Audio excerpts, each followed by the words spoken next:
अस्सलामुअलैकुम। The story tellers में अपने सभी सुनने वालों को खुशामदीद कहती हूँ। उम्मीद करती हूँ आप सब लोग खैरियत से होंगे, जहाँ होंगे खुश होंगे और हमारे चैनल की खौफनाक कहानियों को पसंद भी करते होंगे। आज मैं आप लोगों के लिए हमेशा की तरह बहुत ही सच्ची और डरावनी कहानी लाई हूँ, जिसे सुनकर यकीनन आपके रोंगटे खड़े हो जाएंगे।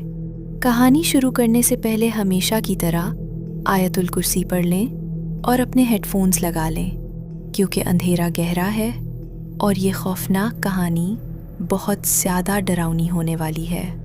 लेकिन सिलसिला शुरू करने से पहले आप सब से एक गुजारिश है, हमें आपके प्यार और सपोर्ट की बहुत ज़रूरत है। इसलिए अगर आपने अभी तक चैनल को सब्सक्राइब नहीं किया तो फ़ौरन सब्सक्राइब कर दें और बेल आइकन को दबा दें, ताकि कोई भी खूनी या पुरस्कार किस्सा आपसे मिस ना हो। और हाँ, अगर आपके साथ या आपके किसी जानने वाले के साथ भी कोई ऐसा अजीबो-गरीब या रौबदार हादसा पेश आया है और आप अपनी सच्ची कहानी दुनिया को सुनाना चाहते हैं, तो नीचे स्क्रीन पर दिए गए हमारे व्हाट्सएप नंबर पर हमें अपनी स्टोरी भेज सकते हैं। हम इसे अपने चैनल पर आपके नाम के साथ शेयर करेंगे। तो चलिए अब दिल थाम लीजिए और शुरू करते हैं आज की हौलनाक कहानी का सिलसिला। सीसाइड की पिकनिक अक्सर औकात बड़ी दिलकश और पुरसुकून होती है, लेकिन कई बार ये कुछ खौफनाक यादें भी दे जाती है। ये वाक़या 10 अगस्त 2019 का है। उन दिनों कराची का मौसम बहुत खूबसूरत था और तकरीबन हर रोज़ हल्की फुल्की बारिश हो रही थी। मौसम की वजह से ही हमारी फैमिली ने पिकनिक का प्रोग्राम बनाया और 10 अगस्त की रात को हमने कराची के मशहूर टर्टल बीच पर नाइट स्टे करने का इरादा किया। हमने वहाँ पर एक हट बुक करवाया और वहाँ पहुँच गए। मगरिब का वक्त था जब हमारी गाड़ी वहाँ जाकर रुकी। हट की बैक साइड पर हमारे ड्राइवर ने गाड़ी पार्क की और वो खुद ड्राइविंग सेट पर ही लेट गया, जबकि हम सब अपना अपना सामान लेकर हट के अंदर चले गए। सूरज डूबने का वक्त था, मौसम बहुत खुशगवार था और समंदर में गुरूब होता हुआ सूरज बेहद हसीन लग रहा था। हट के अंदर 3 से 4 कमरे, एक छत और बाहर की तरफ एक बड़ा लाउंज था। पर पता नहीं क्यों ऐसा लग रहा था कि इस हट में काफ़ी अरसे से कोई नहीं आया। वहाँ लकड़ी का बना हुआ पुराना सा फर्नीचर था और कमरों में लाइटिंग भी बहुत कम थी। छत पर जाने वाली सीढ़ियों पर घप अंधेरा था। हम सब सामान वगैरह रखकर इधर उधर पानी में एंजॉय करने चले गए। मेरी अम्मी और बहनें रात के खाने और बारबेक्यू की तैयारी करने लगीं और मैं थोड़ी ही देर बाद पानी से थक कर लाउंज में आकर बैठ गया। मुझे बार बार वहाँ रखे हुए फर्नीचर को देखकर एक वहशत सी हो रही थी, लेकिन मैं उसे वहम समझकर इग्नोर करते हुए अपने कामों में मसरूफ़ हो गया और बारबेक्यू की तैयारी करवाने लगा। थोड़ी ही देर बाद मुझे ऐसा महसूस होने लगा जैसे छत पर कोई बहुत तेज़ भाग रहा हो। जैसे आपको अंदाज़ा होगा कि जब बच्चे छत पर तेज़ भागते हैं तो किस तरह की आवाज़ें आती हैं। मैंने अम्मी से पूछा कि ऊपर कोई गया है क्या, तो उन्होंने कहा ऊपर तो इतना अंधेरा है और सब बाहर पानी में गए हैं, भला ऊपर कौन जाएगा। खैर, मैं इस बात को भी नज़रअंदाज करके दोबारा बारबेक्यू के लिए कोयले जलाने लग गया। थोड़ी ही देर बाद मुझे छत से किसी के फर्नीचर घसीटने की आवाज़ें आने लगीं। मैंने अम्मी से कहा कि गौर से सुने, आपको ऊपर से आवाज़ें आ रही हैं, ऊपर ज़रूर कोई मौजूद है। ये सब चल ही रहा था कि अचानक बहुत तेज़ हवा चलने लगी और देखते ही देखते बिजली कड़कने लगी और फिर आहिस्ता आहिस्ता बारिश शुरू हो गई। इस बार ये आवाज़ सिर्फ मुझे ही नहीं बल्कि घर के तमाम लोगों को आ रही थी। हमने गाने बंद किए और गौर किया तो वो वाकई किसी बच्चे के रोने की आवाज़ थी। हम सब हक्का बक्का रह गए और एक दूसरे का मुंह देखने लगे। हमें समझ नहीं आ रहा था कि अब हम क्या करें। रात के इस वक्त और इतनी तेज़ बारिश में हम वापसी का भी नहीं सोच सकते थे। हम सब ने आयतुल कुर्सी और दुआएं पढ़ना शुरू कर दी और मैंने और मेरे कुछ कज़न्स ने सोचा कि क्यों ना ऊपर जाकर देखा जाए। हम अपने अपने मोबाइल की टॉर्च जलाकर सीढ़ियों से ऊपर की तरफ गए और वहाँ जाकर चेक करने लगे کہ کیا چیز ہے جو اتنی آوازیں کر رہی ہے۔ جب ہم چھت پر پہنچے تو وہاں چھت کے کنارے پر ہم نے ایک عورت اور اس کے ساتھ ایک بچے کو دیکھا۔ اس عورت کے لمبے لمبے بال تھے۔ اس نے پیلے رنگ کی لمبی قمیص پہن رکھی تھی اور بال اس کے چہرے پر پھیلے ہوئے تھے۔ اس کے ساتھ جو بچہ تھا وہ آسمان کی طرف دیکھ کر چیخ چیخ کر رو رہا تھا۔ ہمارے اوپر پہنچتے ہی اس عورت نے ہماری طرف دیکھا اور ایک اشارہ کیا۔ اتنا خوفناک منظر دیکھ کر ہم سب وہیں فریز ہو گئے۔ پھر ہم نے فوراً نیچے بھاگنے کا ارادہ کیا اور جلدی جلدی سیڑھیوں سے نیچے آ گئے۔ ہماری سانسیں پھولی ہوئی تھیں اور خوف کی وجہ سے آنکھوں میں آنسو آ چکے تھے۔ ہم اس حد تک ڈر گئے تھے کہ ہم میں سے کسی سے کچھ بولا ہی نہیں جا رہا تھا، جبکہ گھر والے ہم سے پاگلوں کی طرح پوچھے جا رہے تھے کہ تم لوگوں نے ایسا کیا دیکھ لیا ہے؟ بس ہم نے یہی کہا کہ فوراً گھر چلیں، کچھ بھی کریں، بس یہاں سے نکلیں۔ میں نے ابو اور بھائی سے کہا کہ ڈرائیور کو بولیں کہ گاڑی میں سامان رکھے اور گھر کی طرف چلیں۔ یہ لوگ جب ڈرائیور کے پاس گئے تو دیکھا کہ گاڑی کا دروازہ باہر سے لاک ہے۔ جیسے ہی دروازہ کھولا، ڈرائیور فوراً باہر آیا اور چیخ چیخ کر کہنے لگا، شکر ہے آپ لوگ آ گئے، ورنہ وہ عورت میری جان ہی لے لیتی۔ وہ اس قدر گھبرایا ہوا تھا کہ ابو اور بھائی اسے ہٹ کے اندر لے آئے۔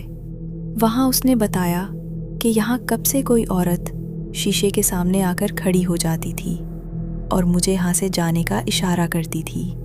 میں جب بھاگنے کی کوشش کرتا تو گاڑی کا دروازہ باہر سے خود بخود لاک ہو جاتا۔ اس عورت نے کفن جیسے کپڑے پہن رکھے تھے۔ وہ کبھی پیچھے والی کھڑکی سے دیکھتی تو کبھی سامنے والے شیشے میں ظاہر ہو جاتی۔ اس کے چہرے پر خوف کے سوا کچھ نہیں تھا، اور ساتھ ہی اس کا بچہ تھا جو کبھی گاڑی کے اندر نظر آتا تو کبھی گاڑی کے باہر۔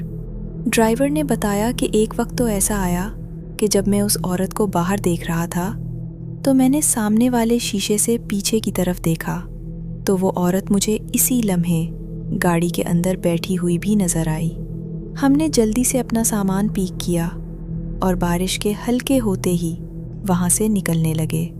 ہماری یہ پکنک ہمارے لیے ایک انتہائی خوفناک تجربہ بن چکی تھی۔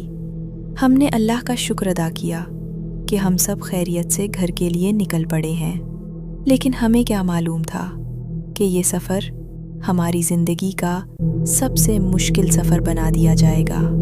ہم لوگ وہاں سے واپس آ ہی رہے تھے کہ ہمیں ایسا محسوس ہونے لگا کہ جو راستہ ہمارے گھر تک پہنچنے کے لیے صرف 2 گھنٹے کا تھا وہ 4 گھنٹے کا بن چکا ہے۔ جس راستے پر ہم واپس آنے کے لیے چڑھے تھے وہ راستہ اتنا لمبا ہوتا گیا کہ ہمیں کچھ اندازہ ہی نہیں ہو رہا تھا، اور یہ بات میرے کزن نے نوٹ کی کہ ہم اسی سیم ہٹ کے پاس سے تقریباً 5 سے 10 دفعہ گزر چکے تھے۔ ہم ہر دفعہ گھوم پھر کر وہیں آ جاتے۔ یہ سب دیکھ کر میرے کزن کو یقین ہو گیا کہ ہم بار بار ایک ہی سڑک پر گول گول گھوم رہے ہیں۔ میرے کزن نے جیسے ہی یہ بات گھر والوں کو بتائی تو سب شدید پریشان ہو گئے اور ہم نے گاڑی ایک جگہ روک دی۔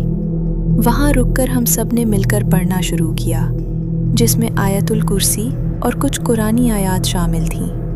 اس کے بعد جب ہم نے دوبارہ چلنا شروع کیا تو ایک بار پھر وہی ہٹ سامنے آیا، جسے دیکھ کر ہم پریشان تو ہوئے لیکن ہم نے اسی راستے پر چلنا جاری رکھا۔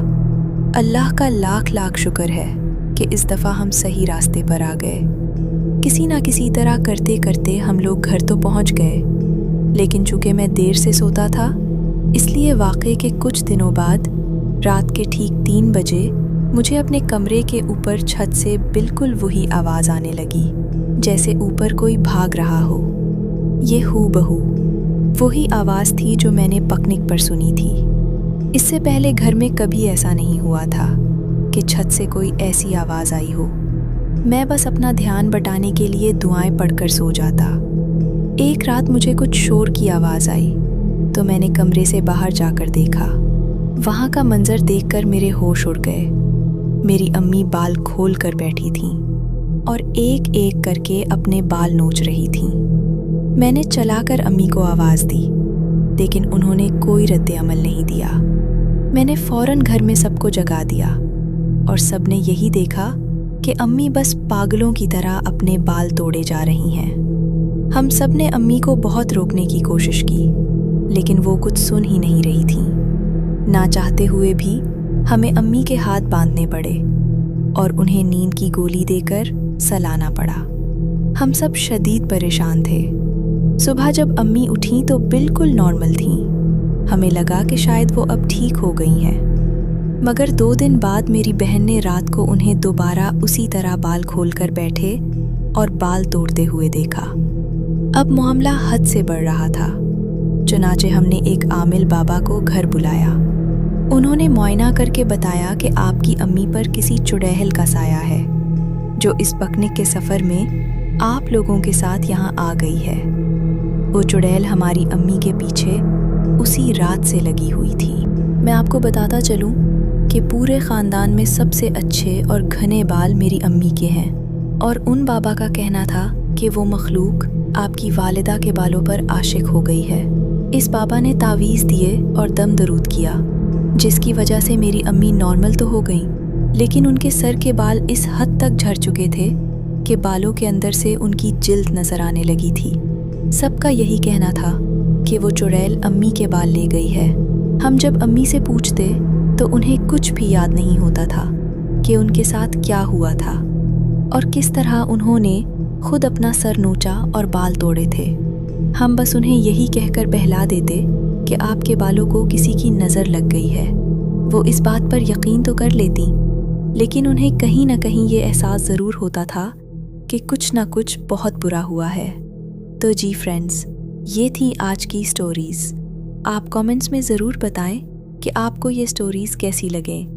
अगर आपको ये स्टोरीज़ अच्छी लगी हों तो वीडियो को ज़रूर लाइक कीजिए, चैनल को ज़रूर सब्सक्राइब कीजिए और बेल आइकन को ज़रूर प्रेस कर लीजिए, ताकि आगे आने वाली कहानियाँ या वीडियोस आपसे मिस ना हों।